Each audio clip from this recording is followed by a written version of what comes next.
Hello welcome to news analysis. నేను శ్రీనివాస్.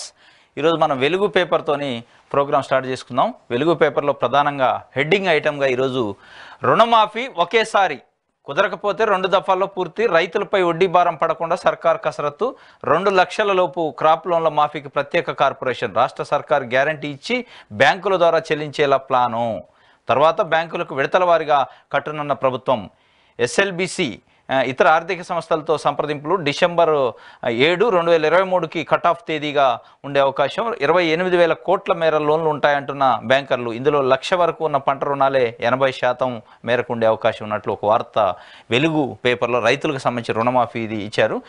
1,00,000 లోపు పంట రుణాలే ఎక్కువ. గత ఏడాది డిసెంబర్ 7న రాష్ట్రంలో కాంగ్రెస్ ప్రభుత్వం కొలువుదీరింది. ఆ తేదీ వరకు ఉన్న పంట రుణాలను పరిగణలోకి తీసుకొని మాఫీ చేయాలని సర్కారు చూస్తున్నది. ఇప్పటికే ఈ వివరాలను సమర్పించాలని ఎస్ఎల్బిసిని ఆదేశించింది. అయితే ఎప్పటి నుంచి తీసుకున్న పంట రుణాలను లెక్కలోకి తీసుకుంటారనే దానిపై స్పష్టత లేదు. అన్ని వివరాలు వస్తే అందుకు అనుగుణంగా ఏ తేదీ నుంచి పంట రుణాలు మాఫీ చేయాలనే దానిపై క్లారిటీ వస్తుందని ఆఫీసర్లు చెప్తున్నారు. ఇప్పటికే బ్యాంకర్లు సమర్పించిన ప్రిలిమినరీ డేటా ప్రకారం రాష్ట్రంలో 1,00,000 లోపు పంట రుణాలు ఎక్కువగా ఉన్నాయి. ఈ రుణాలే దాదాపు 80% ఉన్నట్లు గుర్తించారు. అంటే 1,00,000 లోపు పంట రుణాలు 22,000 కోట్ల మేర ఉన్నాయి. మిగిలినవి 2,00,000 వరకు ఉన్న లోన్లు అని బ్యాంకర్లు చెప్తున్నారు. రాష్ట్రంలో దాదాపు అన్ని బ్యాంకులు పంట రుణాలను 1,00,000 లోపు ఇస్తున్నాయి. వీటిని రైతులు ఏటా రీనివల్ చేసుకుంటూ వస్తున్నారు. ఇది రుణమాఫీకి సంబంధించి వెలుగు పేపర్లో ప్రధానంగా ఒక వార్త ఇచ్చారు. ఎందుకంటే కాంగ్రెస్ పార్టీ గడిచిన ఎన్నికల్లో 2,00,000 వరకు ఎట్ ఏ టైం సింగిల్ పేమెంట్లో రుణమాఫీ చేస్తాం, 2,00,000 లోపు రుణమాఫీ ఉన్న రుణాలు ఉన్న రైతులకు, బ్యాంకు రుణాలు, పంట రుణాలు ఉన్న రైతులకి అని చెప్పారు. దానికి అనుగుణంగా ప్రభుత్వం ఆలోచిస్తున్నట్లు 2,00,000 లోపు ఒకేసారి పంట రుణాలు మాఫీ చేయాలి, లేదు కుదరకపోతే 2 దఫాలుగా 1,00,000 ఒకసారి, 1,00,000 ఒకసారి అనే పద్ధతిలో బ్యాంకర్లతోని సమావేశమైనట్లు, ఎస్ఎల్బిసి స్టేట్ లెవెల్ బ్యాంకర్స్ తోని సమావేశమైనట్లు, సమావేశంలో దాదాపు 28,000 కోట్ల మేరకు 2,00,000 రూపు రుణాలు ఉన్నాళ్ళు 28,000 కోట్ల వరకు ఉన్నట్లు, దాంట్లో 80% మంది 1,00,000 లోపు రుణాలే ఉన్నాయట. అంటే దాదాపు 22,000 కోట్ల రూపాయలు 1,00,000 లోపు రుణాలు వాళ్ళకే సరిపోతే, ఇంకొక 7,000 కోట్లు అక్కడ 2,00,000 లోపు ఉన్నట్లు మనకి ఈ లెక్కలను బట్టి అర్థమవుతుంది. దీన్ని ఎట్ ఏ టైము మాఫీ చేసి బ్యాంకులకు విడతల వారిగా ఈఎంఐ పద్ధతిలో మంత్లీయా, ఇయర్లీయా, హాఫ్ ఇయర్లీయా, క్వార్టర్లీయా ఇచ్చే పద్ధతిని బ్యాంకులతో డిస్కస్ చేస్తున్నట్ల రైతులపైన వడ్డీ భారం పడకుండా ఉండాలనేది ప్రధానంగా కాంగ్రెస్ పార్టీ ప్రభుత్వం ఆలోచిస్తున్నట్టు. గత ప్రభుత్వంలో దాదాపు 1,00,000 లోపు రుణమాఫీ అని హామీ ఇచ్చారు కేసీఆర్ గారు. కానీ అది మాఫీ కాకపోవడం వల్ల డబుల్ వడ్డీలు అయిన పరిస్థితి. రుణం ఎంత ఉందో ఆ వడ్డీ కూడా 5 years వెయిట్ చేసేటలకు అయిన పరిస్థితి. అట్లాంటి పరిస్థితి రాకుండా ఉండాలి అనే ఒక ఆలోచన చేస్తున్నట్లు ప్రభుత్వం దానిపైన సుదీర్ఘంగా చర్చిస్తున్నట్లు. అవసరమైతే 2 దఫలా లేదంటే సింగిల్ టైమా, అది కూడా డిసెంబర్ 7, 2023 నాడు కాంగ్రెస్ పార్టీ ప్రభుత్వం ఏర్పడ్డది. ఆ డేట్ని కట్ ఆఫ్ డేట్గా పెట్టుకునే అవకాశం కూడా ఉన్నట్లు ఒక సూచనప్రాయంగా చెప్పారు. దీంట్లో అంటే 2023 డిసెంబర్ 7 లోపు ఎవరైతే తీసుకొని ఉంటారో 2,00,000 లోపు రుణం వారికి అందరికి మాఫీ, 1,00,000 వరకు ఉన్నా, 2,00,000 వరకు ఉన్నా, అంతవరకు 2,00,000 పైన ఉంటే అది రైతు పే చేసుకోవాల్సి వస్తుంది. 2,00,000 వరకు రుణాలు మాఫీ ఇస్తుంది ప్రభుత్వం అనేది ఒక వార్త ప్రధానంగా ఈరోజు వెలుగు పేపర్లో ఇచ్చిన పరిస్థితి. ఇంకొకటి వెలుగులో ఉస్మానియా యూనివర్సిటీపై సీఎం ఫోకస్, సమస్యలపై నివేదిక ఇవ్వాలని అధికారులకు ఆదేశం, వెంటనే వర్సిటీ హాస్టల్ను తనిఖీ చేసిన ఆఫీసర్లు ఎలాంటి సమస్యలున్నా తమ దృష్టికి తేవాలని స్టూడెంట్స్కు సూచన. హాస్టల్లో సిబ్బందితో సమావేశాలు, ఇవాళ రిపోర్ట్ అందజేసే ఛాన్సు. ఉస్మానియా యూనివర్సిటీపై CM Revanth Reddy special focus పెట్టారు. వర్సిటీలో సమస్యలపై నివేదిక ఇవ్వాలని అధికారులను ఆదేశించారు. దీంతో ఓయూ ఆఫీసర్లు వెంటనే హాస్టల్కి వెళ్లారు, తనిఖీ చేసి స్టూడెంట్లతో మాట్లాడి సమస్యలను అడిగి తెలుసుకున్నారు. ప్రభుత్వం అడిగిన అంశాలతో రిపోర్టును తయారు చేసి శనివారం రిపోర్టును అందజేసే అవకాశం ఉన్నట్లు సమాచారం. రోజు ఆందోళన. గత ప్రభుత్వం వర్సిటీలను పూర్తిగా నిర్లక్ష్యం చేయడంతో ఓయూలో అనేక సమస్యలు నెలకొన్నాయి. హాస్టళ్లు సరిగా లేకపోవడం, సమయానికి మెస్ బిల్లులు రాకపోవడం, స్కాలర్షిప్ విడుదల కాకపోవడం వంటి అంశాలపై విద్యార్థులు ఎన్నో రోజులుగా ఆందోళన చేస్తున్నారు. మరోవైపు లేడీస్ హాస్టల్లోకి ఆగంతుకులు ప్రవేశించడం, తమకు సరిగా ఫుడ్ పెట్టడం లేదని, భోజనంలో క్వాలిటీ ఉండడం లేదని, అన్నంలో పురుగులు వస్తున్నాయని విద్యార్థినులు నిరసనలు చేసిన సందర్భాలు అనేకం ఉన్నట్లు ఒక వార్త వెలుగులో. ఉస్మానియా యూనివర్సిటీకి సంబంధించి సీఎం స్పెషల్ ఫోకస్ పెట్టినట్టు యూనివర్సిటీ అభివృద్ధికి కానీ, యూనివర్సిటీ సమస్యలపైన కానీ, విద్యార్థులు ఎదుర్కొంటున్న ప్రధానంగా మెస్సు కానీ, స్కాలర్షిప్ కానీ, అదే బోధన విషయంలో కానీ, వస్తువుల విషయంలో కానీ ఉన్న అన్ని రకాలైన సమస్యల్ని ప్రభుత్వం ఒక రిపోర్ట్ రూపంలో ఇవ్వమని యూనివర్సిటీ అధికారులను ఆదేశించింది. యూనివర్సిటీలో ఉన్న అధికారులు కూడా నిన్న స్టూడెంట్స్ దగ్గరికి వెళ్ళి వాళ్ళ యొక్క సమస్యలను ప్రత్యక్షంగా తెలుసుకొని రిపోర్ట్ తయారు చేసే పరిస్థితి చూస్తున్నట్లు అర్థమవుతుంది. ఎందుకంటే ఉస్మానియా యూనివర్సిటీ అనేది తెలంగాణ ఉద్యమానికి ఒక ఉద్యమ గడ్డ అనమాట. అది ఉస్మానియా యూనివర్సిటీ ద్వారానే తెలంగాణ ఉద్యమం అనేది బయట ప్రపంచానికి పెద్ద ఎత్తున తెలిసిన పరిస్థితి. అక్కడ విద్యార్థులు పెద్ద ఎత్తున వేల మంది రోడ్ల మీదకి వచ్చి అనేక రకాలుగా వినూత్నమైన పద్ధతుల్లో నిరసన తెలియజేశారు తెలంగాణ కోసం. అదే ఢిల్లీ వరకు తెలిసింది ఉస్మానియా యూనివర్సిటీలో ఉద్యమం అనేది తీవ్రత. ఆ తీవ్రత ఇంటెలిజెన్సీ అధికారులు కానీ ఢిల్లీలో కేంద్ర ప్రభుత్వం పెద్దలకి ఉస్మానియా యూనివర్సిటీలో ఉద్యమం చాలా ఉధృతంగా ఉంది, విద్యార్థుల యొక్క మనోభావాలను మనం గుర్తించాలి అనే కోణంలోనే తెలంగాణ ఏర్పడ్డది. కానీ దురదృష్టవశాత్తు గత 10 సంవత్సరాలుగా ఉన్న ప్రభుత్వం యూనివర్సిటీని కొంత నిర్లక్ష్యం చేసిన పరిస్థితి మనకు స్పష్టంగా కనిపిస్తుంది.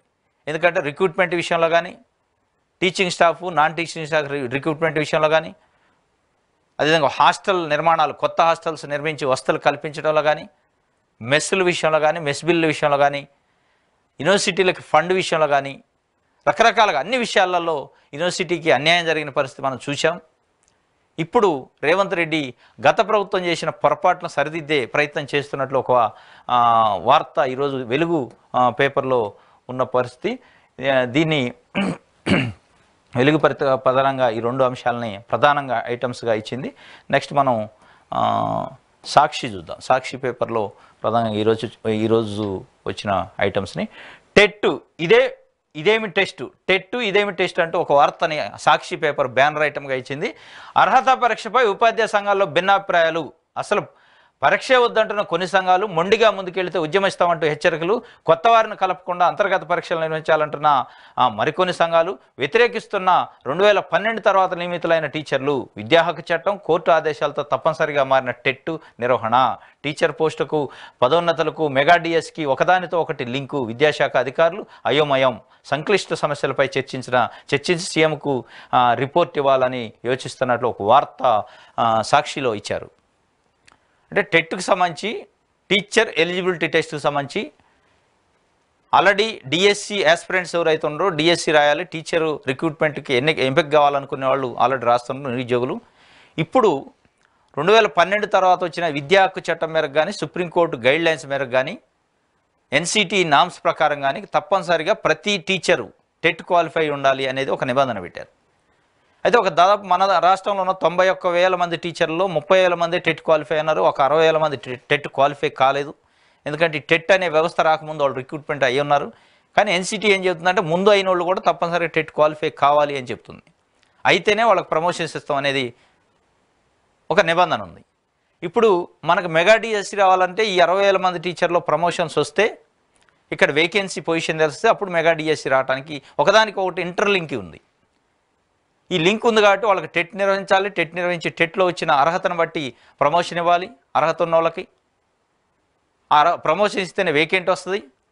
వేకెన్సీని బట్టి మెగా డిఎస్సి వస్తుంది. అయితే ఇందులో ఉపాధ్యాయ సంఘాలు ఏమంటున్నాయంటే టెట్ అసలు నిర్వహణనే వ్యతిరేకిస్తున్న పరిస్థితి. ఉపాధ్యాయ సంఘాలు మేము ఎప్పుడో రిక్రూట్ అయ్యి ఉన్నాం, మాకు అవసరం లేదు అనే పద్ధతిలో కొన్ని సంఘాలు అంటుంటే, కొన్ని సంఘాలు సపరేట్గా మాకు వరకు పెట్టండి, నిరుద్యోగులను కలపకుండా ఓన్లీ ఒక డిపార్ట్మెంటల్ టెస్ట్ రిక్రూటెడ్ టీచర్స్ సంబంధించే ఒకటి పెట్టండి, అట్లయితే పర్లేదని. ఇట్లా ఒక రకరకాలుగా అయోమయమైన పరిస్థితి. విద్యాశాఖ చాలా దీనిపైన తీవ్రంగా కసరత్తు చేస్తుంది. అంటే ఏ విధంగా నిర్వహించాలి, కొన్ని సంఘాలు వ్యతిరేకిస్తేనే, కొన్ని సంఘాలు సపరేట్ పెట్టమంటున్నాయి, కొన్ని అసలు నిరుద్యోగులు అయితే మాకు కూడా అందులో అవకాశం ఇవ్వాలని అడుగుతున్నారు. ఎట్లా అనేది ఆలోచన చేస్తున్నట్టుంది.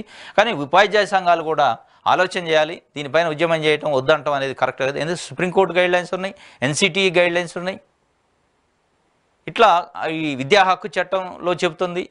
ఇదంతా మీరు ఎడ్యుకేటెడ్ కాబట్టి మీకు తెలుసు కాబట్టి కోర్టు నిబంధనల్ని, ఎన్సిటి నిబంధనల్ని, విద్యా హక్కు చట్టాన్ని అమలు చేయాల్సిందే కాబట్టి దాన్ని పాటించాలి.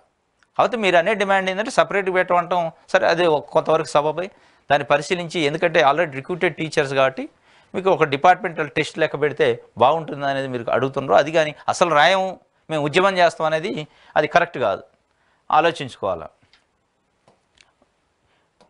ఉపాధ్యాయ సంఘాలు కూడా. నెక్స్ట్ మనం ఆంధ్రజ్యోతి పేపర్ని చూద్దాం. ఆంధ్రజ్యోతి పేపర్లో ఈరోజు హెడ్డింగ్ ఐటమ్స్గా వచ్చిన అంశాలు. లోక్సభ బరిలో బీఆర్ఎస్ కీలక నేతలు, మెదక్ నుంచి కేసీఆర్ పోటీ అన్నట్లు ఒక వార్త. ఇతర స్థానాల నుంచి కేటీఆర్, హరీష్ రావు. ఎన్నికల్లో సత్తా చాటడానికి తీవ్ర కసరత్తు.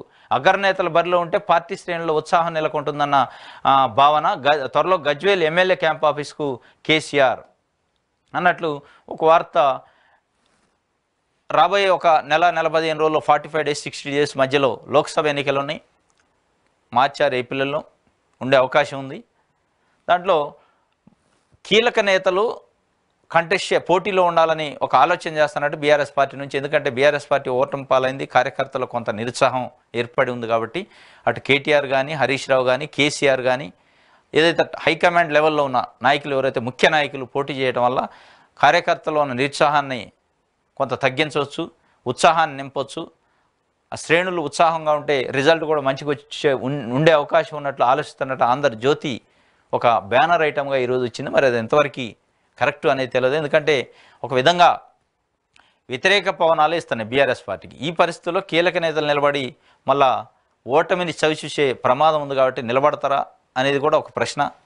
పోటీ చేస్తారా లేదా అనేది. కానీ పోటీ చేస్తారు అన్నట్టు, బరిలో ఉంటారు అన్నట్టు ఒక వార్తని ఆంధ్రజ్యోతి ఇచ్చింది. అదేవిధంగా గజ్వేల్ క్యాంప్ ఆఫీస్లో త్వరలో మాజీ సీఎం కేసీఆర్ ఉండబోతున్నారు. అంటే గజ్వేల్ ఎమ్మెల్యే కాబట్టి అక్కడ ఎమ్మెల్యే క్యాంప్ ఆఫీస్కి వస్తారు, అందుబాటులో ఉంటారు అన్నట్టు కూడా ఒక వార్తని ఇచ్చారు. మరి చూడాలి ఇదేందో.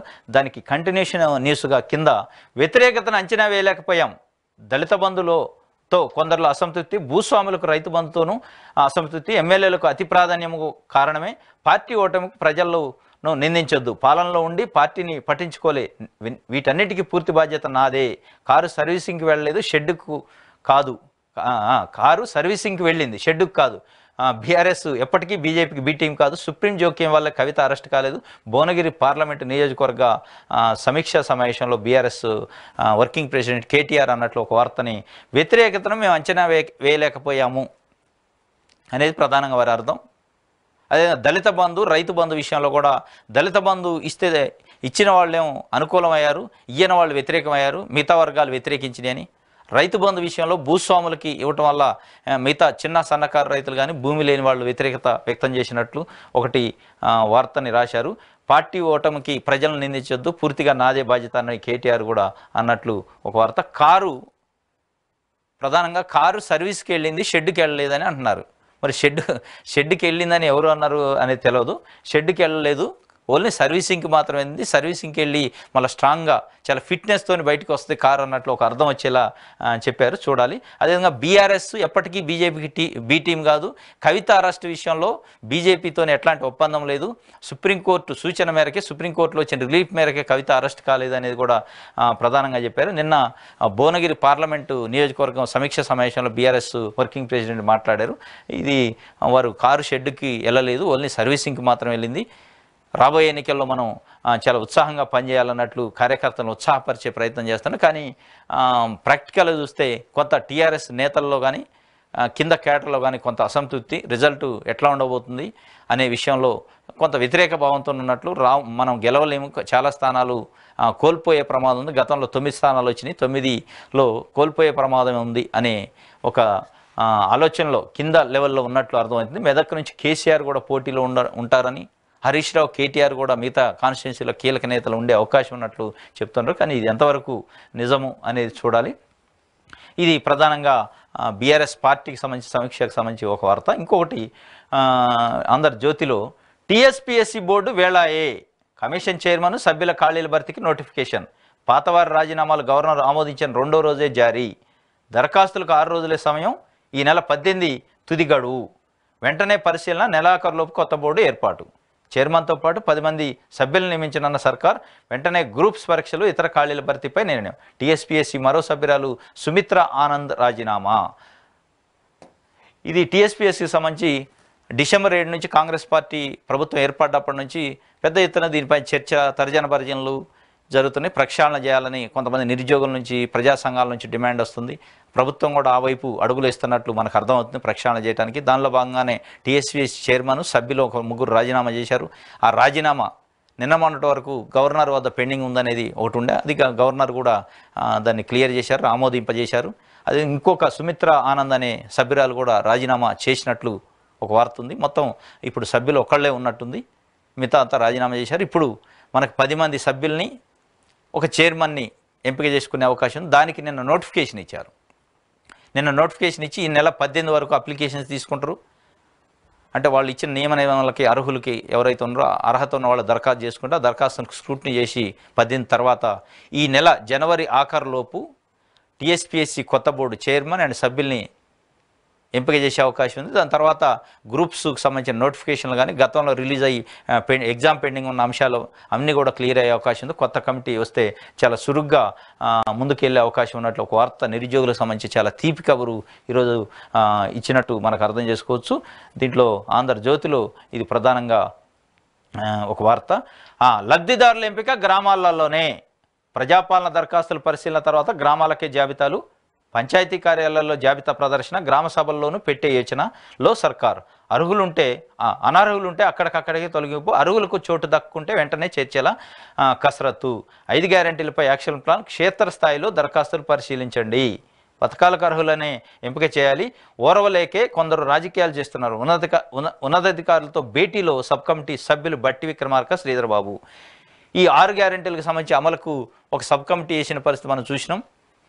సబ్ కమిటీలో చైర్మన్గా ఉప ముఖ్యమంత్రి బట్టి విక్రమార్క, పొంగులేటి శ్రీనివాసరెడ్డి, అదేవిధంగా శ్రీధర్ బాబు సభ్యులుగా ఉన్నారు. వారు నిన్న ఆ కమిటీ అధికారులతో సమావేశమైంది ఒక వార్త వేశారు. లబ్ధిదారుల ఎంపిక అనేది గ్రామంలోనే జరిగింది, గ్రామ సభలోనే. అర్హులు ఎవరు అనర్హులు ఎవరు అనేది నిర్ణయం చేయడం జరిగింది. ఈ దరఖాస్తు చేసుకున్న జాబితా అంతా అక్కడికి వస్తుంది. ప్రజాపాలనలో దరఖాస్తులు చేసుకున్న వాళ్ళ జాబితా, అందులో ఆ జాబితాలో ఉన్న పేర్లలో అర్హులు ఎవరు అనేది అక్కడే గుర్తించాలి, అనర్హులు ఉంటే అక్కడనే తొలగించాలి. ఒకవేళ ఎవరైనా అర్హులుండి దాంట్లో జాబితాలో రాకపోయినా అక్కడనే ఇంక్లూడ్ చేసే పరిస్థితి కూడా ఆలోచిస్తాము అని చెప్పి ఆ సబ్ కమిటీ నిన్న చెప్పిన పరిస్థితి. 6 గ్యారెంటీలపై యాక్షన్ ప్లాన్ చాలా సురుగ్గా ఉంది. క్షేత్రస్థాయిలోనే అర్హులను గుర్తించే ప్రగతి. దీంట్లో ఎట్లాంటి రికమెండేషన్స్ లేవు అన్నట్టు చెప్తున్నారు. అంటే అటు ఎమ్మెల్యేలు కానీ పార్టీ నాయకుల రిఫరెన్స్లు కానీ ఏది ఉండదు. గ్రామ సభలోనే కుల్లంకుల్లాగా మొత్తం క్షేత్రస్థాయిలోనే అందరి ముందే ఎంపిక చేసే అవకాశం ఉన్నట్టు చెప్తున్నారు. చూడాలి ఏ విధంగా అవుతుంది అనేది. ఇది ఆంధ్రజ్యోతిలో ఈరోజు ప్రధానంగా ఇచ్చిన అంశాలు. నెక్స్ట్ ఈనాడు పేపర్ చూద్దాం. ఈనాడులో ఈరోజు ఇచ్చిన మొత్తం యాడ్సే ఉన్నాయి, ఒక 2-3 పేజీలు.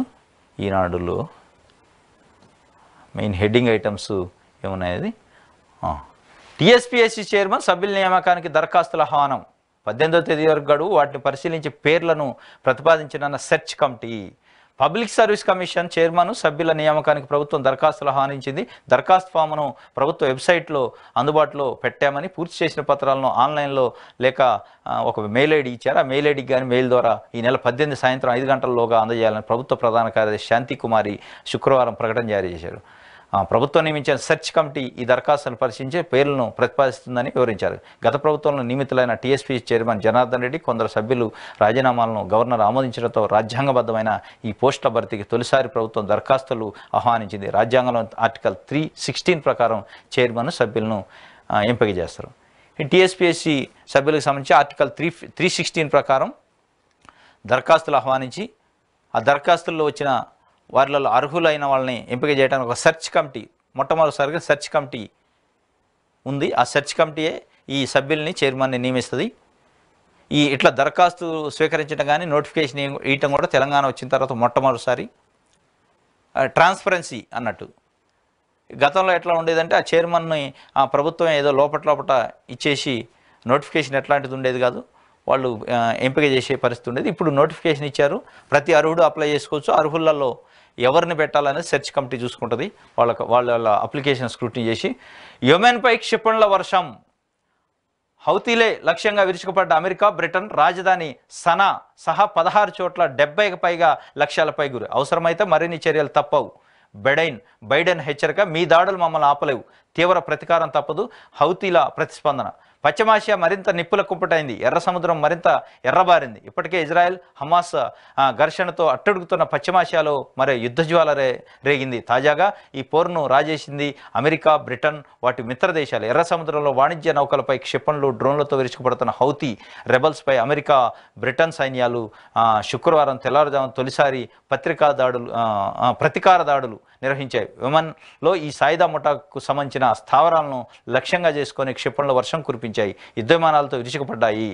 యెమెన్ అనే దేశం రాజధాని సనా సహా మిగతా 16 చోట్ల హౌతీ అని అక్కడ ఒక ఉగ్రవాద సంస్థ టైప్ ఉంటుంది. అంటే వాళ్ళకి సంబంధించిన ఆ దేశానికి సంబంధించింది. వాళ్ళు పదే పదే బ్రిటన్కి కానీ అమెరికాకు సంబంధించి ఎర్ర సముద్రం కూడా వచ్చే వాణిజ్య నౌకలపైన దాడులు చేయటం, వాళ్ళని లక్ష్యంగా చేసుకొని దాడులు చేయటం జరుగుతుంది. ఇప్పటికే పశ్చిమాసియాలో ఇజ్రాయెల్, హమాస్ మధ్యన పెద్ద ఎత్తున సంఘర్షణ జరుగుతుంది, యుద్ధం జరుగుతుంది. రోజు చాలామంది చనిపోతున్న పరిస్థితి. ఇది కొత్తగా వచ్చింది. బ్రిటను అండ్ అమెరికాకు సంబంధించిన సైనికులు దాడులు చేశారు ఈ సనా అనే రాజధాని పైన. అక్కడ ఉన్న 16 చోట్ల 70కి పైగా లక్ష్యాల పైన, వాళ్ళ యొక్క ఆయుధ కర్మాగారాలపై, వాళ్ళ యొక్క ఎక్కడైతే ఇంపార్టెంట్ ప్లేస్లు ఉన్నాయో, ఈ సాయుధ దళాలు ఎక్కడ ఉన్నాయో వాళ్ళందరిపైన దాడి చేసిన పరిస్థితి. అదేవిధంగా హౌతీ కూడా చాలా హెచ్చరిక చేసింది. దీనికి చాలా మూల్యం చెల్లించుకుంటారు మీరు, ఇట్లాంటి దాడులకి భవిష్యత్తులో మీరు మూల్యం చెల్లించుకునే పరిస్థితి ఉంటుంది, మేము సమాధానం చెప్తాము అనే విషయం వారు హెచ్చరించినట్టు తెలుస్తుంది. ఇది అంతర్జాతీయ సంబంధించిన ఒక వార్త ఈనాడు పేపర్లో వచ్చింది. అదేవిధంగా ఎమ్మెల్సీ అభ్యర్థుల ఎంపికపై సీఎం కసరత్తు. ఢిల్లీలో పార్టీ ఇన్ఛార్జ్ దీపాదాస్ మున్షి, వ్యూహకర్త సునీల్ కనుగోలుతో రేవంత్ రెడ్డి భేటీ, నేడు ఖరారు చేసే యోచన. ఇది ఆల్రెడీ 2 ఎమ్మెల్సీలకు సంబంధించి ఎమ్మెల్యే కోటాలో నోటిఫికేషన్ కూడా వచ్చింది. ఈ నెల 18, 19 వరకు నామినేషన్లు స్వీకరిస్తారు. 29 ఎన్నికలు ఉన్నాయి. 2 ఎమ్మెల్సీ స్థానాలు ఖాళీ అయినాయి. ఆ రెండింటికి కూడా సింగిల్గా సెపరేట్ నోటిఫికేషన్, సెపరేట్ బ్యాలెట్ ఉండే అవకాశం ఉంది, ఎన్నికలు నిర్వహించే అవకాశం ఉంది. అప్పుడు 2 కూడా కాంగ్రెస్ పార్టీ గెలుచుకోవడానికి అవకాశం ఉంది. ఆ ఇద్దరిని ఎవరిని సెలెక్ట్ చేయాలనే దీపాదాస్ మున్షి, మన పిసిసి ఇన్ఛార్జ్, మన రాష్ట్రానికి సంబంధించి ఏఐసిసి నుంచి, వారితోని సునీల్ కనుగోలు వ్యూహకర్త, కాంగ్రెస్ పార్టీ సంబంధించి వ్యూహకర్త, ఆయనతోని నేను సీఎం రేవంత్ రెడ్డి అధికారిక నివాసం ఢిల్లీలో సమావేశమైనట్టు, ఢిల్లీలో ఉన్న వారి అధికారిక నివాసంలో సమావేశమై ఎవరిని ఎంపిక చేయాలనే విషయాన్ని చర్చించినట్టు తెలుస్తుంది. దాంట్లో ప్రధానంగా మరి ఎవరు ఉండే అవకాశం ఉంది, ఎందుకంటే అద్దంకి దయాకర్ ఉన్నారు, కోదండరామ్ ఉన్నారు, అదేవిధంగా చిన్నారెడ్డి ఉన్నారు, షబ్బీర్ అలీ ఉన్నారు, ఇట్లా కొంతమంది ముఖ్య నాయకులు మొన్న ఉన్నారు, జగ్గారెడ్డి ఉన్నారు, ఓడిపోయి ఉన్నారు. వీరిలో ఎవరికి వరించవచ్చు అదృష్టం అనేది చూడాలి. దానిపైన కసరత్తు చేస్తున్నట్టు, ఎందుకంటే సీఎం రేవంత్ రెడ్డి రేపు కానీ ఎల్లుండి కానీ దావోస్ వెళ్తున్నారు. అక్కడ జరిగి ఒక సమావేశంలో పాల్గొనడానికి, ఆ దావోస్ వెళ్ళేలోపై ఈ ఎంపిక చేసి వెళ్ళిపోతే రేపు నామినేషన్లకి ఇబ్బంది లేకుండా ఉంటుంది అనే కోణంలో వారు ఎంపిక చేయడానికి చూస్తున్నట్టు తెలుస్తుంది. ఇది ఈనాడు సంబంధించి ఈరోజు వచ్చిన వార్త. అదేవిధంగా నమస్తే తెలంగాణ చూద్దాం. నమస్తే తెలంగాణలో ఈరోజు వచ్చిన ప్రధానమైన వార్తలు. నమస్తే తెలంగాణలో కూడా యాడ్స్ ఉన్నాయి, ఒక 2-3 పేజీలు యాడ్స్ ఉన్నాయి ఈరోజు. నమస్తే తెలంగాణలో 2 వార్తలు ప్రధానంగా బ్యానర్లో 2 ఫోటోలు వేశారు. ఒకటి ఆకుపచ్చ ఆందోళన అని, ఇంకోటి ప్రజాగ్రహ భవనం అని. ప్రజాగ్రహ భవనం అట, ఇదే ఆకుపచ్చ ఆందోళన. ఆకుపచ్చ ఆందోళన అంటే హైకోర్టుకి అగ్రికల్చర్ యూనివర్సిటీకి సంబంధించిన 100 ఎకరాల భూమిని 55 జీవో ద్వారా కేటాయించారు. అక్కడ విద్యార్థి సంఘాలు వ్యతిరేకిస్తున్నారు. మా యూనివర్సిటీకి సంబంధించిన భూమిని వేరే సంస్థలకు కేటాయించొద్దు అని ప్రభుత్వం యొక్క నిర్ణయాన్ని వ్యతిరేకిస్తూ దాన్ని వెనక్కి తీసుకోవాలా నిర్ణయాన్ని ఆందోళన చేస్తున్నట్టు. ఆ ఆందోళనకు సంబంధించిన ఫోటోని వేసి వీ వాంట్ జస్టిస్ అని ఒక వార్త నమస్తే తెలంగాణలో వేశారు. దాంట్లో ప్రొఫెసర్ జయశంకర్ వ్యవసాయ వర్సిటీకి చెందిన 100 ఎకరాల భూమిని కొత్త హైకోర్టు నిర్మాణం కోసం కేటాయించడాన్ని నిరసిస్తూ విద్యార్థుల ఆందోళన రోజుకు తీవ్రమవుతున్నది. జీవ వైవిధ్యానికి అలవాటుగా ఉన్న భూములను అలవాలంగా ఉన్న భూములను కేటాయిస్తూ జారీ చేసిన జీవో 55ను రద్దు చేయాలని నినదిస్తూ హైదరాబాద్లోని విద్యార్థులు అగ్రి యూనివర్సిటీ ప్రధాన గేట్ల వద్ద బైఠాయించారు. తరగతులు బహిష్కరించి బయోడైవర్సిటీ పార్క్ వరకు ర్యాలీ నిర్వహించారు. ఈ ఆందోళనకు మద్దతుగా ఖమ్మం జిల్లా అశ్వరాపేటలో వ్యవసాయ కళాశాల విద్యార్థులు భారీ ప్రదర్శన చేపట్టారు అన్నట్లు ఒక వార్త. అంటే నమస్తే తెలంగాణ హైకోర్టు నిర్మాణానికి సంబంధించి జీవో వచ్చిన రోజు నుంచి వ్యతిరేకంగా వార్తలు రాస్తున్న పరిస్థితి. బీఆర్ఎస్ పార్టీ పరంగా మరి వారు ఇంకా ఏం చెప్పలేదు, పార్టీ పరంగా వ్యతిరేకిస్తున్నారు హైకోర్టు నిర్మాణాన్ని అనేది. ఎందుకంటే వారు అధికారంలో ఉన్నప్పుడు ఇటువంటివి చేస్తే అభివృద్ధి నిరోధకులు అభివృద్ధిని అడ్డుకుంటున్నారు, కేసులు వేస్తారు, ధర్నాలు చేపిస్తారు, విద్యార్థులను వెనకుండా నడిపిస్తారు అని పదే చెప్పేది అనేక నిర్మాణాల విషయంలో. అది సెక్రటరేట్ కావచ్చు, అది మల్లన్న సాగర్ కావచ్చు, కాళేశ్వరం కావచ్చు, రకరకాల ప్రాజెక్టుల విషయంలో ల్యాండ్ ఎక్విజిషన్ చేసిన దాంట్లో ఆందోళన చేస్తే ఇప్పుడు అన్నారు. ఇప్పుడు మరి హైకోర్టు నిర్మాణానికి 100 ఎకరాలు ఇస్తే వ్యతిరేకిస్తున్నట్లు వార్తలు దీంట్లో వస్తున్నాయి. కానీ పార్టీ పరంగా వాళ్ళ స్టాండ్ ఏందని చెప్పలేదు. ఇది ప్రధాన వార్తగా. ఇంకొకటి ప్రజాగ్రహ భవనం అన్నారు.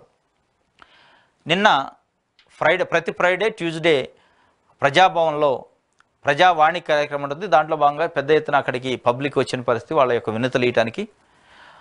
హైదరాబాద్లోని ప్రజాభవన్ ప్రజా ఆందోళనకు వేదికగా మారింది. శుక్రవారం అటు నిరుద్యోగులు, ఇటు మధ్యాహ్న భోజన వర్కర్లు నిరసనకు దిగారు. ప్రజాభవన్లో లోపల బైఠాయించారు. కాంగ్రెస్ ప్రభుత్వం వెంటనే ఉద్యోగాల భర్తీని చేపట్టాలని యువత, నెల తరబడి పెండింగ్లో ఉన్న మెస్ బిల్లులను, జీతాలను వెంటనే చెల్లించాలని కార్మికులు డిమాండ్ చేశారు. మరోవైపు కానిస్టేబుల్ అభ్యర్థులు జీవో 46 46ను రద్దు చేయాలంటూ ప్లకార్డులు ప్రదర్శించారు. అధికారంలోకి వస్తే జీవో రద్దు చేస్తామన్న రేవంత్ తన మాటలు నిలబెట్టుకోవాలంటూ నినదించారు.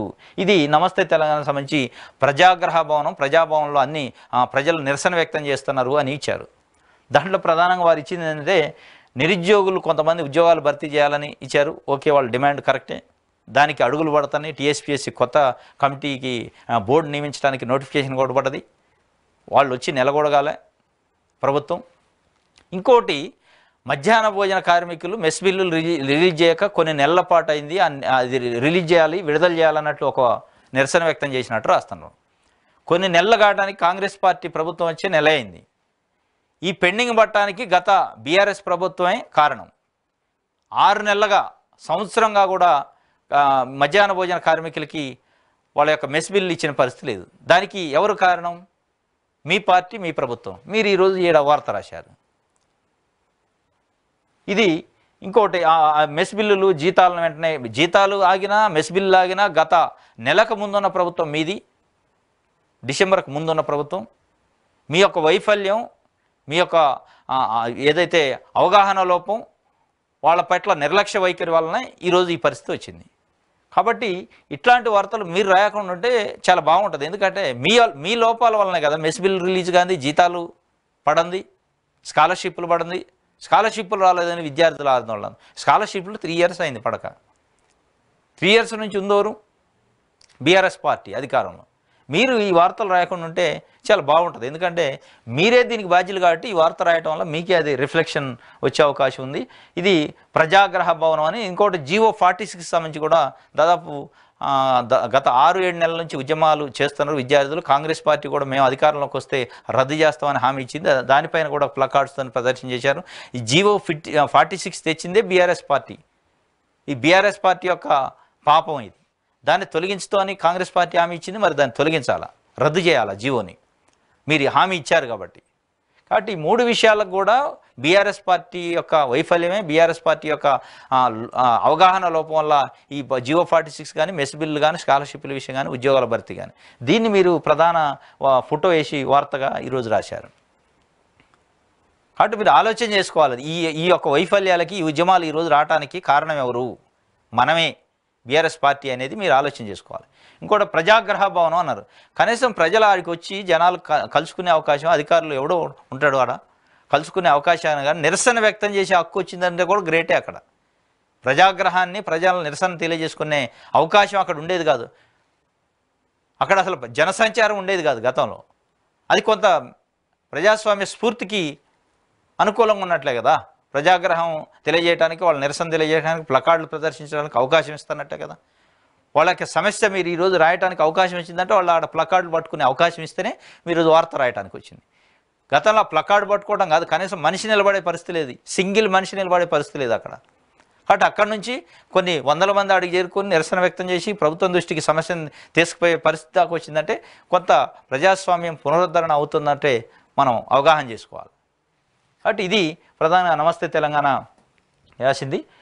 ఇంకోటి, పూర్తిగా బాధ్యత నాదే కేటీఆర్ అన్నట్లు ఒక వార్త. నిన్న భువనగిరికి సంబంధించి రివ్యూ మీటింగ్లో పార్టీలోని అన్ని స్థాయిల్లో సమన్వయ లోపం, సంస్థాగతంగా నిర్మాణం చేపట్టి ఉండాల్సింది. పార్టీ చుట్టూ ఎమ్మెల్యేలు తిరిగే విధానం తెస్తాం, క్రమశిక్షణను ఉల్లంఘిస్తే సాయించాం, రాష్ట్ర ప్రజలు ఎన్నికల్లో తప్పు చేశారని అనొద్దు, వారే 2 సార్లు అవకాశం ఇచ్చారు, కాంగ్రెస్ రెచ్చగొట్టే వైఖరి వల్లే రంగంలోకి దిగాం, బీఆర్ఎస్ వర్కింగ్ ప్రెసిడెంట్ కేటీఆర్ అన్నట్లు ఒక వార్త.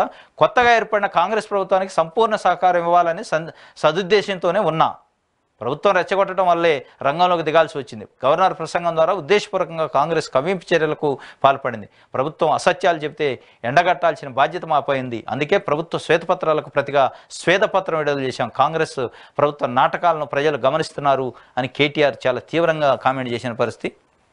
పూర్తిగా నాదే బాధ్యత అన్నట్లు వారు కేటీఆర్ చెప్పారు. ఈ ఓటమికి సంస్థాగతంగా పార్టీ నిర్మాణం చేయలేకపోయాం, ఎమ్మెల్యేలకు అధిక ప్రాధాన్యత ఇచ్చాం, ఎమ్మెల్యేలు పార్టీని పట్టించుకోలేదు అనే విధంగా కూడా మాట్లాడు. ప్రజల్ని నిందించొద్దు, ఓటమికి ప్రజలను నిందించొద్దు. ఎందుకంటే మనకి 2 సార్లు అధికారం ఇచ్చింది కూడా అదే ప్రజలు. కొంత రియలైజ్ అవుతున్నట్లు అనిపిస్తుంది. బీఆర్ఎస్ పార్టీ కానీ, కేటీఆర్ కానీ, కేసీఆర్ కానీ కొంత వారి యొక్క లోపాలని సరి చేసుకుంటున్నట్లు, లోపాలను గుర్తించుతున్నట్లు, ఆత్మ పరిశీలన చేసుకుంటున్నట్లు కొంత అనిపిస్తుంది. ఇది కావాల్సింది. ఈ సెల్ఫ్ ఎవాల్యూషన్ అనేది అవసరం. ఎందుకు, ఎక్కడ లోపం జరిగింది, ప్రజలను మనం ఎక్కడ నిర్లక్ష్యం చేశాం, ప్రజలు ఎందుకు మన మీద కోపంగా ఉన్నారు అనే విషయాన్ని తెలుసుకుంటే భవిష్యత్తు మీకు ఉంటుంది. మీ పార్టీకి కానీ మీకు కానీ భవిష్యత్తు ఉండే అవకాశం. అట్లా కాకుండా 32 ఛానళ్ళు పెడితే బాగుండేది, ఇట్లా అబద్ధాల ముందు అభివృద్ధి ఓడిపోయింది, ఈ కాదు. అసలు ఏది ప్రాక్టికల్గా ఏం జరిగింది 10 ఏళ్లలో, ప్రజలు ఎందుకు మన మీద వ్యతిరేకత వ్యక్తం చేశారు, ప్రజలను ఎక్కడ నిర్లక్ష్యం చేసినాం, ఆ నిర్లక్ష్యం చేయడానికి కారణాలు ఏంటి అనేది మీరు పోస్ట్ మార్టం చేసుకుంటే భవిష్యత్తు మీకు ఉంటుంది. రాబోయే పార్లమెంట్ ఎన్నికల్లో కొంత పాజిటివ్ ఉండే అవకాశం ఉంటుంది. ఇది కేటీఆర్ అన్నటువంటి అంశాన్ని ఈరోజు ప్రధానంగా నమస్తే తెలంగాణలో వార్తగా ఇచ్చారు. ఇది ఈరోజు మనం న్యూస్ అనాలిసిస్లో గమనించిన విషయాలు. రేపు తాజా వార్తలతోని కలుసుకునే ప్రయత్నం చేద్దాం.